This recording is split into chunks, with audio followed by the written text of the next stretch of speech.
네, 오늘 이 시간에는요, 우리 예수님의 우리 제자된 삶에 대해서 함께 좀 나누려고 합니다. 우리 예수님을 믿는 사람들을 우리가 뭐라고 부르죠? 보통? 그리스도인이라고도 부르고요. 또, 성도라고도 부르고요. 그렇죠? 신자라고도 부르고요. 또 하나님의 자녀, 하나님의 백성. 우리 다양한 표현을 가지고 우리 예수님을 믿는 사람들을 그렇게 부릅니다. 그러나 오늘은 우리 예수님께서 예수님이 사역하셨을 때 정말 가까이 있었고 또 예수님이 정말 가르치기 원했던 대상, 예수님께서 정말 사랑하셨던 그 대상, 그분들이 누구였는지 오늘 이 시간에 그 말씀으로 알아가려고 합니다. 바로 제자들입니다. 예수님과 늘 함께하고 있었죠.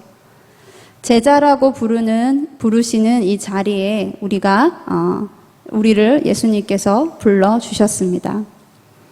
예수님은 인류를 구원하시고자 십자가에 달리셨습니다. 그리고 이 십자가의 사랑을 전하라고 남겨두신 사람들이 있습니다. 바로 제자입니다. 예수님의 공생의 사역 동안 예수님이 하신 일을 보면 가르치시고 또 천국 복음을 전파하시고 또 백성 중에 모든 병과 모든 약한 것을 고치시는 사역을 하셨던 것을 볼 수 있습니다. 그리고 그 사역을 하시는 모든 순간에 함께 있던 사람들이 있습니다. 누구일까요? 오늘의 주제? 제자입니다. 제자들은 예수님의 사역을 가장 가까이서 지켜본 사람들입니다. 그리고 예수님은 제자들이 그렇게 가까이서 보기를 원하셨습니다. 어떻게 보면 예수님이 부활 승천하신 후에 이 땅에 남기길 원했던 그 사람들은 바로 예수님을 닮은 제자들이었습니다. 오늘 읽은 우리 본문으로 돌아가 보면요, 예수님은 바리새인의 집을 떠나 수많은 무리들을 이끌고 함께 길을 가고 계십니다. 사실은 사람들이 따라온 것이죠. 예수님은 예루살렘을 향하여 가고 계셨고 또 수많은 무리들이 계속해서 예수님을 따르고 있었습니다. 수많은 무리들이 예수님을 따랐다는 것은 그만큼 예수님의 인기가 대단했던 것을 우리는 알 수 있습니다. 하지만 예수님을 따르는 무리들은 대다수 현세적인 축복을 바라는 자들이거나 아니면 예수님이 정치적인 메시아로서 예루살렘에서 왕위에 오를 것을 기대했던 무리들이었습니다. 그 당시 이스라엘은 로마의 속국으로 있었기 때문에 그들은 이스라엘로부터 해방되기를 더욱더 간절히 원했습니다. 어떻게 보면 이 수많은 무리들은 당장 이 문제를 해결해줄, 우리의 결핍을 해결해줄 그 예수님을 기대했던 것입니다. 예수님은 이 시점에서 가던 길을 멈추게 하시고요, 수많은 무리의 그 빗나간 기대에 대해서 제동을 거셨습니다. 예수님은 오늘 26, 27절 또 33절에서 이렇게 하지 않으면 능히 내 제자가 되지 못한다고 말씀하십니다. 제자의 삶이 어떤 삶인지 분명하게 우리에게 말씀하고 계십니다. 제자는 어떤 사람입니까?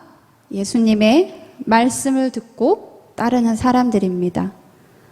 나아가 예수님의 생각과 또 가치와 행동을 따라가는 사람들입니다. 예수님의 첫 제자들이 있었죠. 우리가 잘 알고 있듯이 12제자가 있습니다. 이 12제자는 예수님의 그 부르심 앞에, 나를 따라오너라라는 그 부르심 앞에 본래 하던 일을 뒤로하고 예수님을 따랐던 것을 우리가 보게 됩니다. 그 당시 그 예수님을 따랐던 것은 그들이 그 부르심 앞에 일차적인 응답을 했던 것입니다. 그러나 오늘의 말씀은 예수님의 제자가 되기 위해 이제 보여야 할 2차적인 응답을 우리에게 요구하고 계십니다. 부르심에 순종해서 나아왔다면 이제는 예수님의 생각과 가치를 배우고 따라야 할 때인 것입니다. 수많은 무리가 예수님을 따랐지만 이들 중에 정말 예수님이 가는 길이 어떤 길인지 알고 가는 사람은 거의 없었습니다. 예수님은 자신을 따르는 수많은 무리에 만족하지 않으셨습니다. 우리가 많은 수만으로 만족할 수 있습니다. 우리 사람들은 수가 많으면 뭔가 잘 되나 보다, 잘 되고 있다라고 생각하면서 우리는 만족할 수 있습니다. 더 정확히 말씀드리자면 우리는 착각할 수 있는 것입니다. 그러나 예수님은 그 수많은 무리 한 사람 한 사람을 보셨고 그들의 심중을 보셨습니다. 그리고 예수님이 가는 길을 따라올, 정말 예수님이 가고자 하는 그 길을 따라올 그 사람을 찾으셨습니다. 예수님은 오늘 26절에서 말씀하십니다. 물은 내게 오는 자가 자기 부모와 또 처자와 형제와 또 자매와 더욱이 자기 목숨을 미워하지 아니하면 능히 내 제자가 되지 못한다고 말씀하십니다. 미워하지 않으면, 여기서 이 미워한다는 것은요, 우리가 문자적인 의미로 우리가 받아들이면 안 되고요. 문자적, 심리적으로, 미워하는 그 마음으로 우리가 생각하면 안 되고요. 상대적으로 다른 것보다 덜 귀하게 여긴다는 것으로 그렇게 이해하면 됩니다. 우리에게 가장 소중한 존재가 무엇입니까? 지금 앉아있는 우리 성도님들, 어떠십니까? 나에게 가장 소중한 존재. 오늘 예수님이 첫 번째로 얘기했던 그 부모와 또 처자와 형제와 자매들 아닙니까? 가족입니다. 가족은 우리 삶의 가장 소중한 존재이지요. 그런데 이들을 미워하지 않으면 능히 제자가 되지 못한다고 하십니다. 심지어 자기 목숨까지 미워하지 않으면 안 된다고 말씀하십니다. 이 말씀을 우리는 자칫 오해할 수도 있습니다. 예수님을 따르기 위해 가족을 돌보고 함께하는 것이 중요하지 않다는 말처럼 들릴 수 있습니다.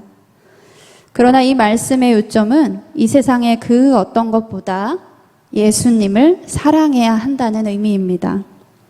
가족도 중요합니다. 내 목숨도 중요합니다. 그러나 예수님을 가장 중요하게 여겨야 한다는 것입니다. 바로 우선순위의 문제인 것입니다. 가족의 반대 때문에 내지 가족에 대한 염려 때문에 예수님을 따를 수 없는 자는 예수님의 제자가 되지 못한다는 것입니다. 우리가 소중하다고 여기는 것들이 예수님을 따르는 것보다 앞세울 수는 없습니다. 어쩌면 우리는 자주 예수님을 따르는 것을 뒤로 미루고 결국은 제대로 따라가 보지도 못한 것은 아닌지 우리의 삶을 한번 돌아봐 보았으면 좋겠습니다. 우리 또 이어서 27절에서 보면요. 누구든지 자기 십자가를 지고 나를 따르지 않는 자도 능히 내 제자가 되지 못한다고 말씀하고 계십니다. 예수님이 사시던 그 로마 시대 당시에는요, 십자가형이 있었죠. 근데 이 십자가형을 당할 죄수는요, 자기 그 십자가를요, 직접 지고 형장까지 가야 했습니다. 그 당시 죄수들이 자기의 십자가를 직접 지고 가야 했듯이 예수님을 우리가 따르는 자도 예수님의 십자가를 자기가 몸소 져야 하는 것입니다. 주님을 따르기 위해서는 이 땅에 어떠한 고난도 각오하고 감내해야 합니다. 우리는 예수님을 믿고 따르기를 선택한 순간부터 십자가가 주어집니다. 예수님이 나의 죄를 대신해서 십자가에 돌아가시는 순간 우리 자신 또한 십자가에 달린 것입니다.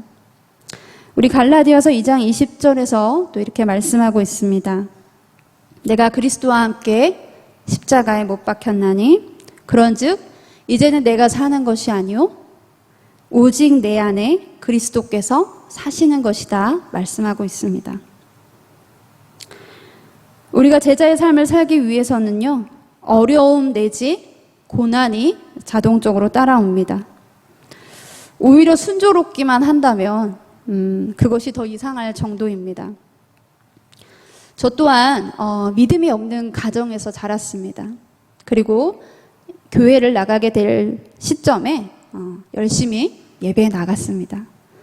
그러나 제가 예배에 나가는 것을 좋아하지 않는 사람들이 있었습니다. 누구일까요? 네, 저의 가족들입니다. 저희 부모님들도 부모님이 좋아하지 않으셨어요. 그러나 그럴수록 저는 더 가야 한다고 그렇게 생각했습니다. 왜냐하면 제가 교회를 가는 것은 아무리 생각하고 또 생각해봐도 부모님에게 또 우리 가족에게 피해가 가는 것이 아니었습니다. 오히려 가족을 더 복되게 하는 길이었습니다. 우리는 예수님의 뜻을 이루며 또 진정으로 가족과 이웃에게 유익한 길을 따라가야 합니다. 세상의 가치로만, 세상의 즐거움으로만 가족과 이웃을 기쁘게 하려고 한다면 우리는 그들에게, 우리 가족들에게 진정한 유익을 끼치지 못하게 됩니다. 또 이어서 예수님은요, 두 가지 비유의 말씀을 우리에게 해주십니다. 우리 28절부터 우리 31절, 32절까지 우리 보면요, 첫 번째 비유는 바로 망대의 비유입니다. 그리고 두 번째는 전쟁의 협상의 비유입니다. 자, 이 두 비유를 통해서 예수님은 제자의 삶이 어떤 것인지 알고 가야 한다고 그렇게 우리에게 말씀하십니다.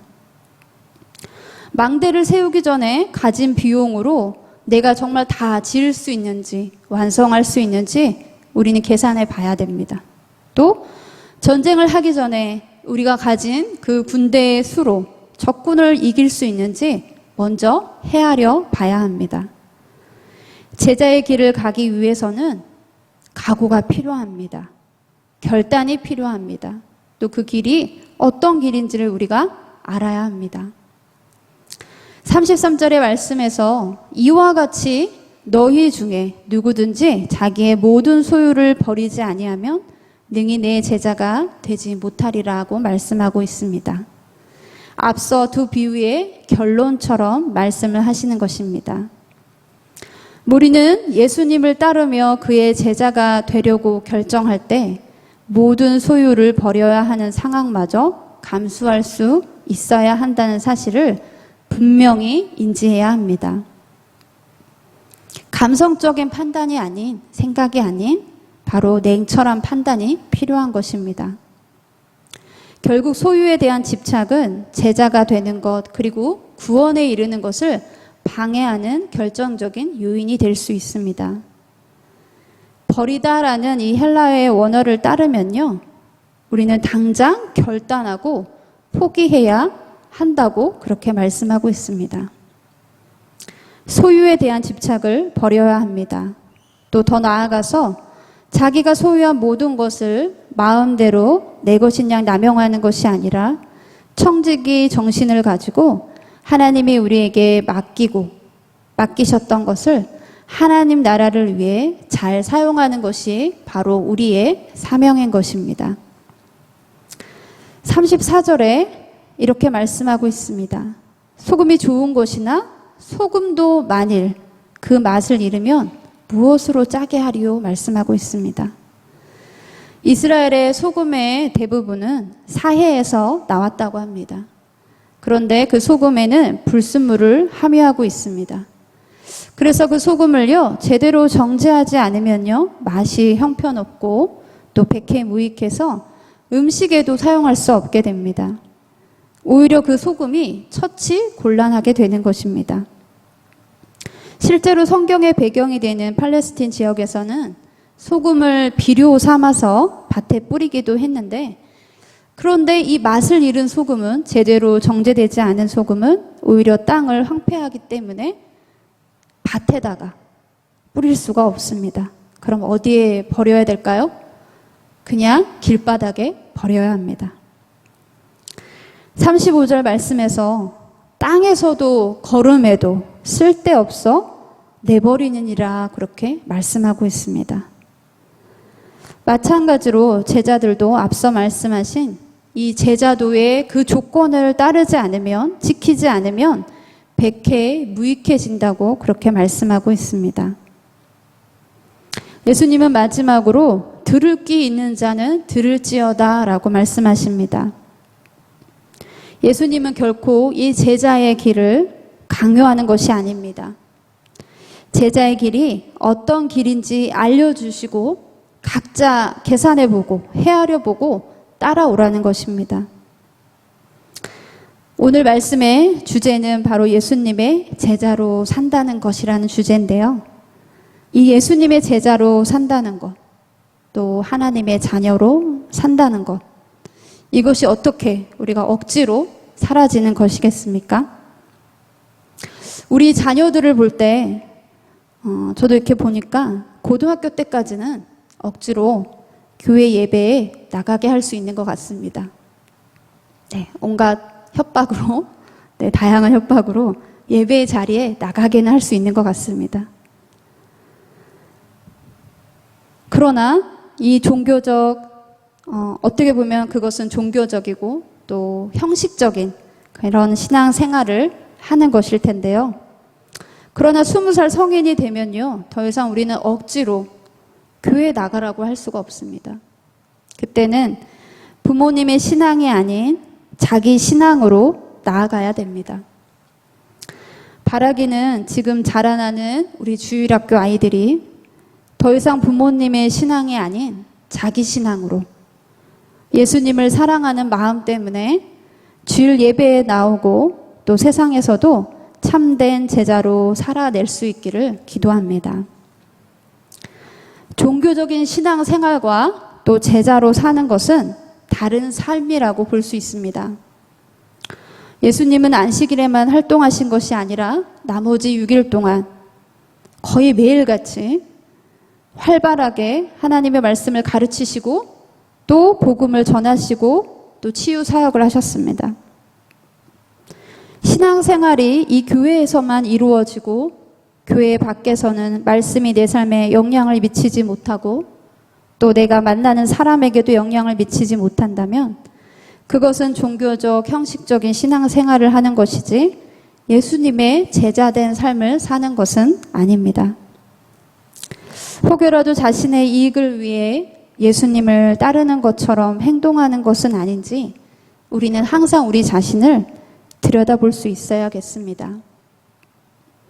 정말로 나의 삶이 예수님의 뜻을 이루기 위함인지 분명히 생각해보는 시간이 되었으면 좋겠습니다. 예수님은 우리를 빛으로 소금으로 불러주셨습니다. 예수님의 희생과 사랑을 세상에 비추고 또 소금으로서 짠맛을 내야 합니다.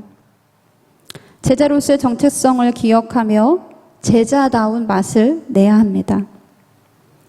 예수님을 최우선에 두고 또 예수님의 눈과 마음으로 이 세상과 사람을 바라보고 또 생각하고 행동해야 합니다. 가족보다 또 내 목숨보다 또 세상보다 또 재물보다 예수님을 더 사랑하는 우리 모두가 되었으면 좋겠습니다. 마지막으로 이 당시 제자들을, 예수님을 따랐던 우리 제자들을 우리가 생각해 봤으면 좋겠습니다. 그들은요, 예수님 옆에서, 예수님 가까이서 하나님 나라 말씀만 들은 것이 아니라 정말 예수님 가까이서 그 예수님의 영혼을 향한 그 눈빛을 보았을 것입니다. 그리고 예수님의 행동 하나하나 그 제스처들을 보았을 것입니다. 그리고 한 영혼을 대하는 모습을 보았을 것입니다. 그리고 예수님의 눈물도 보았을 것입니다. 또 예수님의 마음을 아주 가까이 느끼고 보았을 것입니다. 우리 또한 성경을 통해서 예수님의 마음과 생각을 읽어내고 그분이 원하시는 제자의 삶을 기꺼이 또 즐거이 살아냈으면 좋겠습니다. 제대로 모르고 따르는 그 수많은 무리 속의 그 한 사람이 아니라 내가 가는 이 제자의 길이 무엇인지를 알고 또 우리에게 남은 이 땅의 여정을 예수님을 계속해서 배우고 또 그분의 말씀에 순종하는 복된 삶이 되기를 기도합니다.